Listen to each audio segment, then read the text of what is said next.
और ठाकुर जी तुम्हें टांग दे तो ठाकुर जी टांगवे की वस्तु है? नहीं, जय जय। देखो, तुम्हारी उनके प्रति भगवत बुद्धि नहीं है, इसको स्वीकार करो। कहीं भी ले जाने लायक नहीं होता ठाकुर जी का स्वरूप। कहीं भी रख देना, कहीं भी बैठ जाना, एक हाथ में ठाकुर जी हैं, दूसरे तो गोलगप्पा पा रहे हैं। झूठे थोड़ी रहे, दूर हैं ठाकुर जी तो नहीं।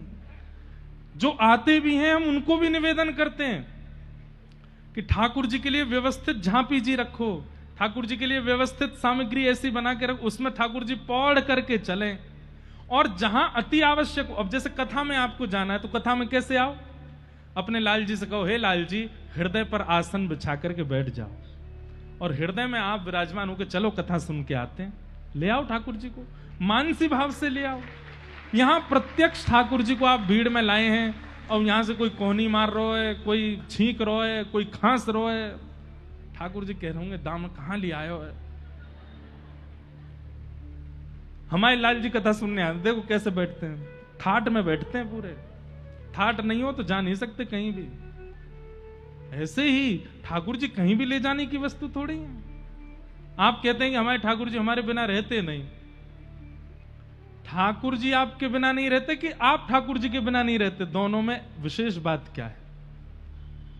अब आपको घूमने जाना है गोवा में शादी में, ठाकुर जी हमारे बिना नहीं रहते, ले गए उनको, अम्मा होटल का ही भोजन करा रहे हो, होटल में बिना प्याज लहसुन का नहीं मिलता तो ठाकुर जी बेचारे चना चनौरी पे ही जी रहे हैं। ठाकुर जी बोले इतना प्रेम तो नहीं करता था मैं इससे कि केवल चना चनौरी में जीवन व्यतीत कर लूं।